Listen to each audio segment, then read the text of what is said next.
दोस्तों नमस्कार। आज 2 अक्टूबर है। आज के प्रातःकालीन समाचारों में आपका स्वागत है। मैं नीलम कुमार सिंह आपके सामने आज की ताज़ा खबरों के साथ। आज का दिन बहुत महत्वपूर्ण है।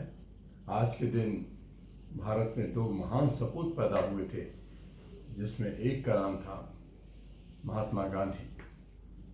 नाम तो उनका था मोहनदास करमचंद गांधी, जो पोरबंदर में पैदा हुए थे और देश को वो चीज़ दी, बल्कि दुनिया को वो शांति का संदेश दिया, जिसके बलबूते पर आज पूरी दुनिया उन पर गर्व करती है।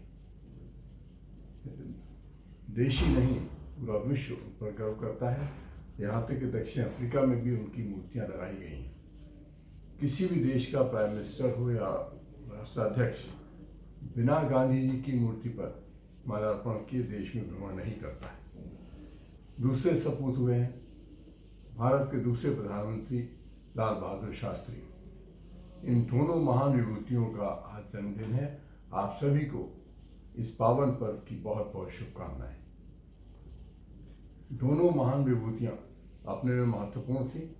जहां गांधी जी ने हमें सत्य और अहिंसा का रास्ता दिखाया, वहीं लाल बहादुर शास्त्री ने राजनीति में उच्चतम मानवता का और नैतिकता का पाठ पढ़ाया। उन्होंने केवल एक रेल हादसे के होने पर अपने पद से, रेलवे मंत्री पद से इस्तीफा दे दिया था। अगर हम तुलना करें आज की राजनीति की, तो मैं स्पष्ट नहीं कहना चाहूँगा कि वो लोग जो लोग नैतिकता की बात करते हैं वो अपने पद पर चिपके रहना चाहते हैं, उनके ऊपर कितने ही आरोप क्यों ना हो, कोई न कोई बहाना बना के चिपके रहते हैं। ये वर्तमान के राजनीतिकों को समझने की जरूरत है और राजनीति में उच्च नैतिकता लाने की आवश्यकता है। अब कानपुर से एक बहुत बुरी खबर है। 24 घंटे के अंदर ही 2 हादसे हो चुके हैं।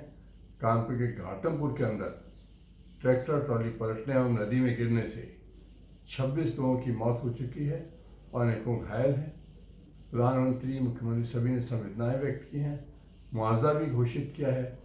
उनके बचाव कार्य की देखभाल के लिए 2 मंत्री, एमएसएमई मिनिस्टर और आईटी मिनिस्टर, दोनों लगे हुए हैं।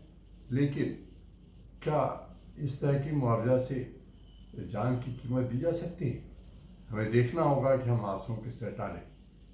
दूसरा हादसा रात को चकेरी थाना क्षेत्र के अंतर्गत हुआ है। इसमें तेज रफ्तार टेम्पो एक लोडेड ट्रक से टकरा गया, जिसमें 5 लोगों की मृत्यु हो चुकी है और 7 लोग घायल हो चुके हैं। यहाँ पर देखने की बात यह है कि हमें इतना ओवरलोडिंग कैसे होती है। इतनी पुलिस चेकिंग भी होती है, आरटीओ भी चेकिंग करते हैं। इतनी ओवरलोडिंग के साथ तेज रफ्तार टेम्पो दूसरे शहर में जाने के लिए क्यों अलाउ किए जाते हैं? ये दोनों हादसे जो हुए हैं, ट्रैक्टर ट्रॉली मार्गों को ले जाने के लिए नहीं है, टेम्पो में ओवरलोड सवारी एक शहर से दूसरे ले जाने के लिए नहीं है, परंतु दोनों कार्य हुए हैं और दोनों ही हादसों में लोग मंदिरों की तरफ या तो जा रहे थे या लौट रहे थे।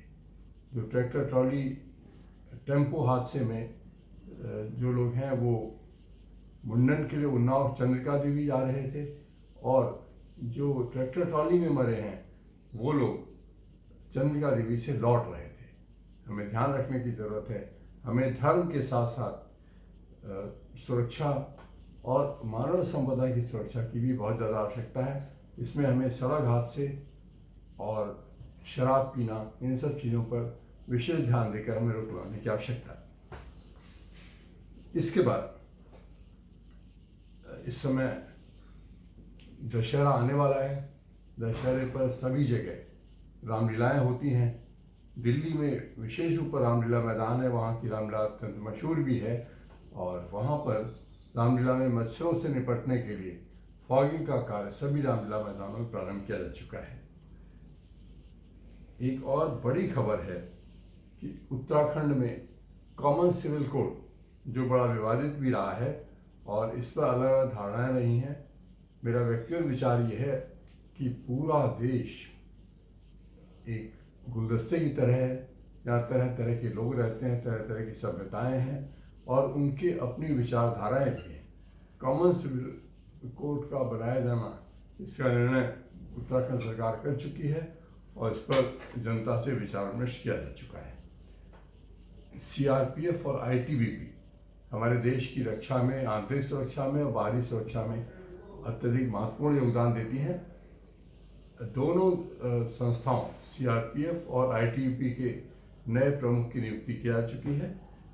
सीआरपीएफ के जो प्रमुख नियुक्त किए गए हैं SL थाउसन, जो 1988 बैच के IPS ऑफिसर हैं, और आईटीबीपी के प्रमुख आशीष दयाल सिंह को नियुक्त किया गया है। ये भी 1988 बैच के अफसर बताए जाते हैं। मेघालय के राज्यपाल, जो बड़े विवादित रहे हैं, 3 अक्टूबर यानी कल अपना कार्यकाल समाप्त कर रहे हैं। अतः उनके स्थान पर अभी कोई नियुक्ति नहीं की गई है तथा अरुणाचल प्रदेश के राज्यपाल BD मिश्रा जी को कहा गया है कि वे अतिरिक्त कार्यभार के रूप में मेघालय का कार्यभार भी संभालेंगे।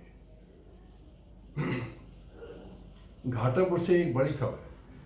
घाटमपुर पुलिस ने एक गैंग का पर्दाफाश किया है जिसमें नकली नोट बनाने वाले लोग थे। आश्चर्य की बात है कि इन 2 नकली नोट बनाने वालों में एक नाबालिग भी शामिल है।